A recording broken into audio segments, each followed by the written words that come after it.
O recente episódio de saúde que acometeu o secretário de Cultura de Vitória, Alexandre Lima, mais do que deixar a sua legião de amigos consternados, provocou algumas dúvidas, né? Alguns questionamentos a respeito do irrompimento de uma situação assim absolutamente não prevista, e é sempre a oportunidade também de tratarmos um assunto desse no intuito de compartilhar algumas informações que, se conhecidas a tempo, podem nos prevenir de situações sensíveis e delicadas como essa que o nosso Alexandre Lima vem experimentando. Para isso nós vamos conversar com o cardiologista e presidente da Sociedade Brasileira de Cardiologia do Espírito Santo, o médico Antônio Carlos Avanza Júnior.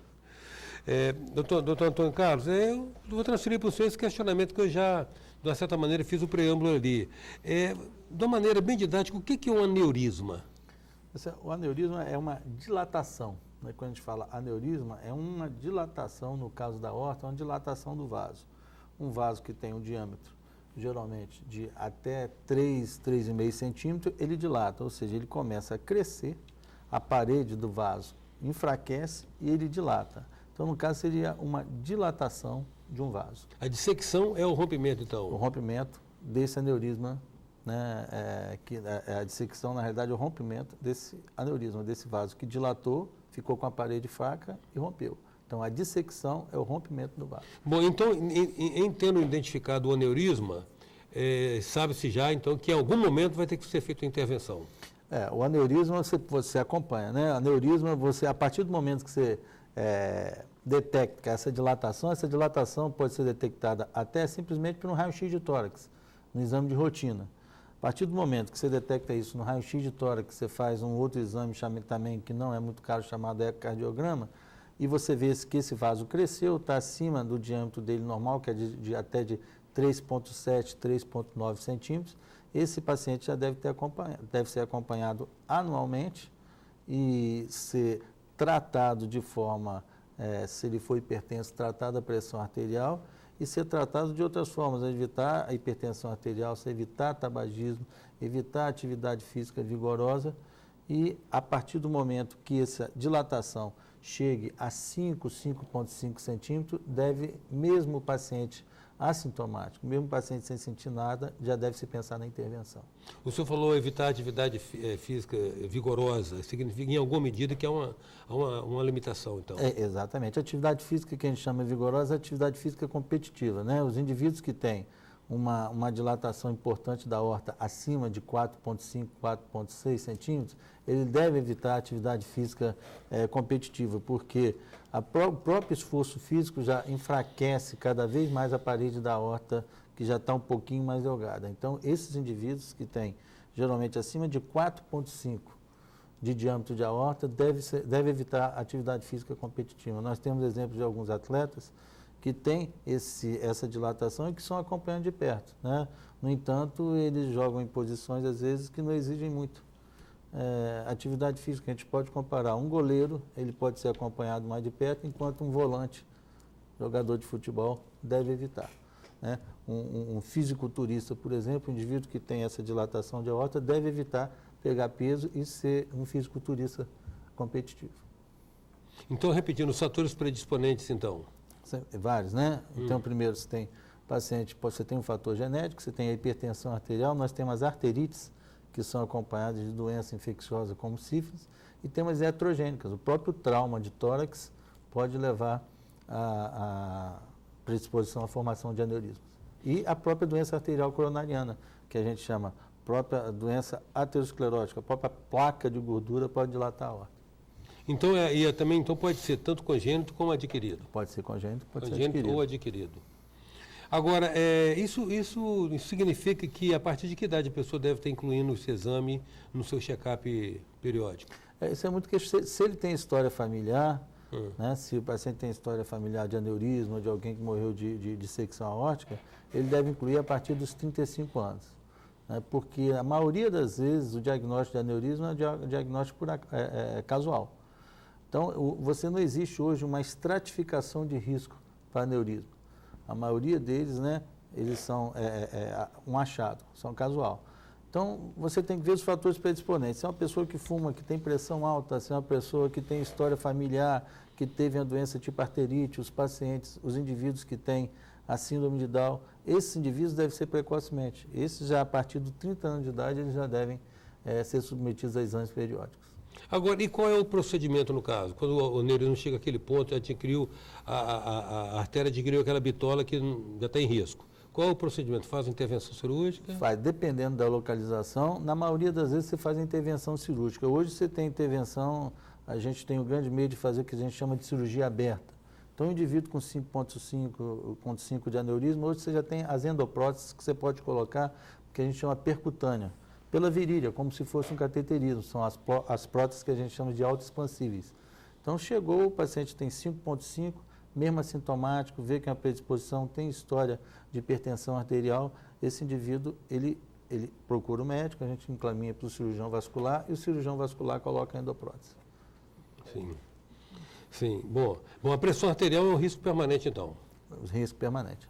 É um risco importante para quem tem essa dissecção, essa dilatação de aorta, tem que ter a pressão controlada com rigor. Doutor Antônio Carlos, essa situação específica do nosso secretário, do Alexandre Lima, esse tipo de aneurisma que acometeu ele?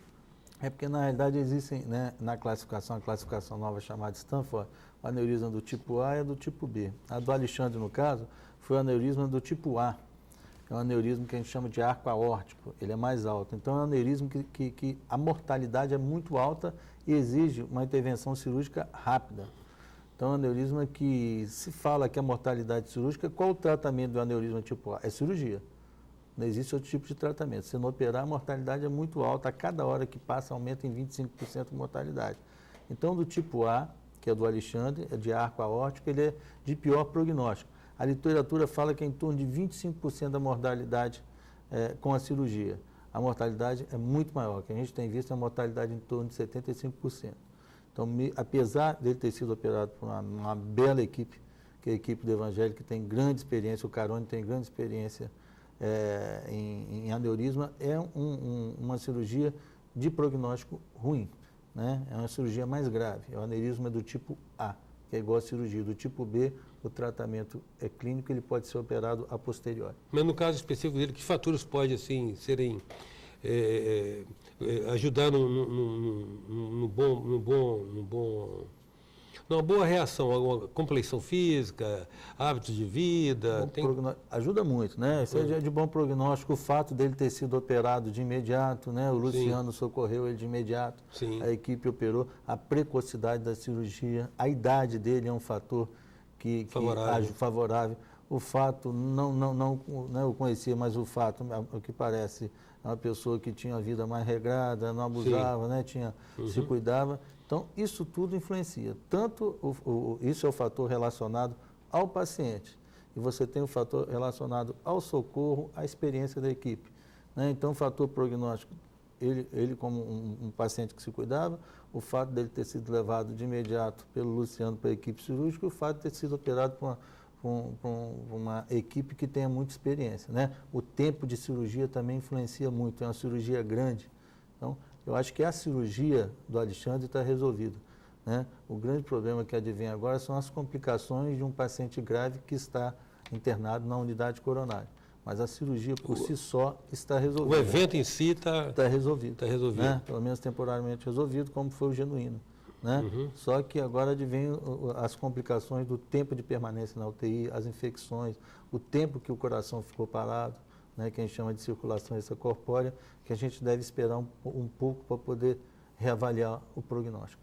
E no caso do outro tipo, segundo o Stanford, a outra modalidade, o tipo B? O tipo B é um aneurisma que ele pode ser, na realidade, a intervenção dele pode ser feita por endoprótese. Você não precisa necessariamente fazer uma cirurgia aberta, você não precisa parar o coração.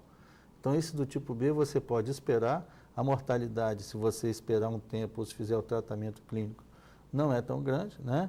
Na dissecção, principalmente, e você pode fazer o tratamento por endoprótese, ou seja, o tratamento percutâneo. Você não precisa parar o coração, né? E esse fato de você não precisar parar o coração e fazer a cirurgia aberta, menos tempo de coração parado, menor o índice de infecção, menor o índice de complicação, menor a incidência de AVC, de derrame no pós-operatório. Então, ele é um aneurisma de melhor prognóstico, o aneurisma do tipo B. Uhum. No caso específico dele, é uma cirurgia eletiva, né? A dissecção aórtica é uma cirurgia, teoricamente, é uma cirurgia que não é uma emergência, pode ser uma urgência e emergência, que é diferente. A emergência Sim. você tem que entrar de imediato com o indivíduo para o centro cirúrgico. Né? A dissecção do tipo B, ela é uma urgência, né? E como toda urgência, você pode esperar um tempo. Não seria, na realidade, uma cirurgia eletiva, seria uma cirurgia de urgência programada. Programada. É. E há dados novos com relação a esse assunto que estão sendo disponibilizados agora, doutor Antônio? O que a gente, né, eu não sou cirurgião, mas o que tem com relação à cirurgia que as equipes têm feito é com relação ao material utilizado na cirurgia, né? Que Sim. são, na realidade, essas novas próteses autoexpansíveis de poliéster, né, de material melhor, que tem sido utilizado nesses aneurismas dissecantes. Há técnicas, algumas novidades em técnicas operatórias, né, de cirurgia, que estão disponíveis, que em São Paulo o doutor Honório opera bem, da Escola Paulista de Medicina tem um centro só de cirurgia de aorta torácica, e a gente tem em Vitória vários cirurgiões que já operam com sucesso. Então, em termos de técnica, na realidade não é técnica, em termos de material, nós temos algumas novidades. Eu não sei se eu entendi, o senhor teria falado que o diagnóstico é ocasional do aneurisma? Na grande maioria das vezes, o diagnóstico do aneurisma, não da dissecção, do aneurisma. Ele é ocasional. Ele é ocasional. Você vê, geralmente, no exame de rotina, no check-up, porque na maioria das vezes quem tem aneurisma não sente nada, só sente quando rompe. Né? Isso vale para o aneurisma de aorta quanto para o aneurisma cerebral. A maioria das pessoas só tem o diagnóstico quando ele rompe. Existe um prazo médio de quando ele se manifesta e um prazo em que ele evolua? Por exemplo, se a pessoa faz um check-up regular de ano em ano, 2 em 2 anos, nesse interregno aí há a possibilidade de surgir e se desenvolver um nível... O de um aneurisma, ele surgir nessa, né, você vai vendo pelo tamanho. Então, o tempo que ele demora para romper, o tempo que ele demora geralmente, é que faz com que a gente intervenha. Se você tem uma aorta dilatada de 4,6, eu não me preocupo inicialmente. Tá? A partir do momento que essa dilatação vai chegando próximo dos 5, ultrapassa os 5 centímetros, aí o risco de romper é grande. Aí você tem que ficar de olho e a probabilidade é maior. Então, não existe um tempo do início do aneurisma até o fato dele romper. Existe o tamanho do aneurisma. À medida que ele vai crescendo, quando ele ultrapassa 5 centímetros, a probabilidade de ruptura é bem maior. Mas em existir no aneurismo, certamente em algum momento terá que haver intervenção. Às vezes não. Às vezes não. Você pode se cuidar e você pode morrer com o aneurisma, mas não do aneurisma. Né? Você pode se cuidar e isso não significa que você com aneurisma invariavelmente vai evoluir para a ruptura. Você pode ficar a vida inteira com aneurisma de 4,6, 4,8, você se cuidou, não chegou a 5 e você não tem essa preocupação de fazer a intervenção. Eu sou muito agradecido ao senhor, doutor, pela sua presença aqui, grato pela explicação. Eu que agradeço, espero ter acrescentado alguma coisa. Com certeza acrescentou. Tirado algumas dúvidas. Com certeza. Em 9 minutos, hoje nós contamos com a presença do cardiologista, presidente da Sociedade Brasileira de Cardiologia Seccional Espírito Santo, Dr. Antônio Carlos Avanza Júnior. Até já. Sou passageiro.